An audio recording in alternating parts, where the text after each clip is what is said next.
situação política na Itália, né? A direita venceu as eleições, a Giorgia Meloni deve ser a pessoa mais importante do país em muito breve. Uma situação turbulenta que já foi discutida aqui por nós outras vezes, porque estava difícil de esquentar a cadeira, e isso tudo em cima de um cenário de crise econômica, uma crise política que é flagrante diante de tudo aquilo que a gente já falou, mas parece que Giorgia Meloni é o nome da vez.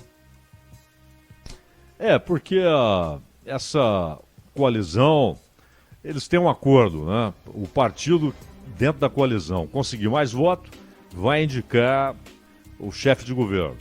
E o partido dela conseguiu mais votos ali dentro da coalizão, que foi a vencedora da eleição, a coalizão que tem a Liga, que antigamente era a Liga Norte, queria até separar o norte da Itália, né?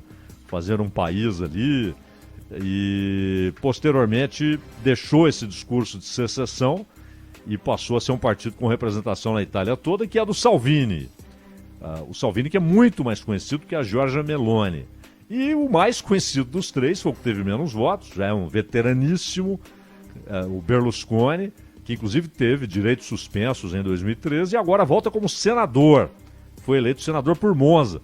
E não foi à toa, né, Ronald, que ele começou a investir naquele time de futebol, no Monza. Exato. Não é? Ali ele ganhou popularidade na região e tal, e vai para o Senado. Berlusconi de volta à atividade, mas com dificuldades físicas, inclusive notórias e tal.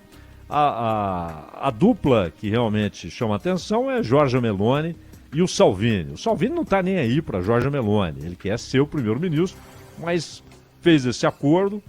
Interessante, Ronald, que ela passou os últimos meses dizendo que nem cogita propor que a Itália saia da União Europeia. Ela não quer isso. Mas ela quer a transformação. E agora, ela já disse hoje algo muito mais firme. Não é? Aquilo, a eleição provoca a maneirada. Né?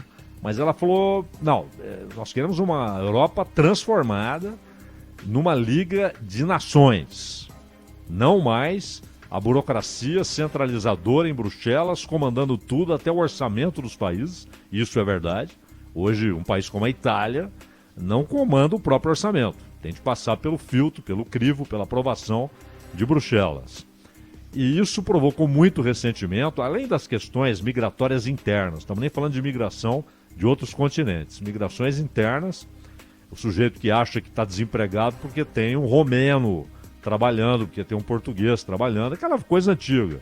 Como na França, eles dizem que o cara está desempregado porque tem um árabe trabalhando. Na Alemanha, porque tem um turco ocupando o lugar dele.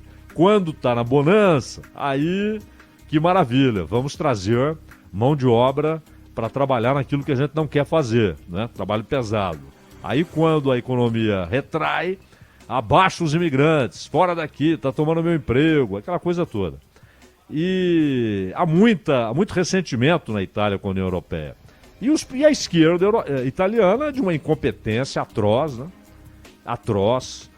Inclusive não conseguiu fazer uma coalizão decente. E o fato é que agora está aí um partido que comanda essa coalizão, porque teve mais votos, e que tem o seu berço no movimento neofascista, na Itália. Eles nascem como, lá atrás, ela era criança, mas já existia esse movimento de reabilitação de Mussolini. E é nesse movimento que ela entra. Ela diz que é contra o fascismo, que não é fascista, mas a grande questão é, na prática, o que esse governo vai propor em termos de relação com a Europa. Vai propor uma modificação ali com o apoio do Orbán, com o apoio da oposição francesa, no caso da Le Pen, uma transformação da Europa numa Liga de Nações, sem aquela centralização, sem o esvaziamento do poder nacional, sem o esvaziamento da ideia de nação, ou vai ficar só no discurso? Como é que vai enfrentar a crise econômica? A dívida está em 150% do PIB. 150% do PIB. Não é brincadeira. Não é, o Japão também tem, tal, é administrável, mas a Itália tem uma economia em frangalhos, não é a economia japonesa.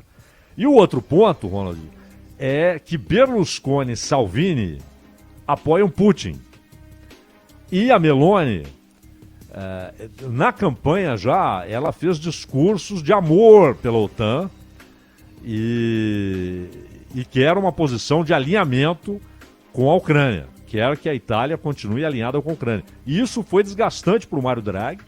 Os italianos estão cansados, um país que tem dificuldade econômica, de fazer essa adesão automática à OTAN e aos Estados Unidos no apoio, inclusive financeiro e bélico à Ucrânia. Mas ela diz que quer manter isso, o que já é um ponto de divergência sério entre ela, de um lado, e do outro lado, Berlusconi e Salvini. Pauta importante da política europeia e, claro, será tema com o desenrolar de tudo que vem alicerçado nessa eleição na Itália. Aqui no Bandeirantes Acontece, a gente vai falar muito ao longo da semana.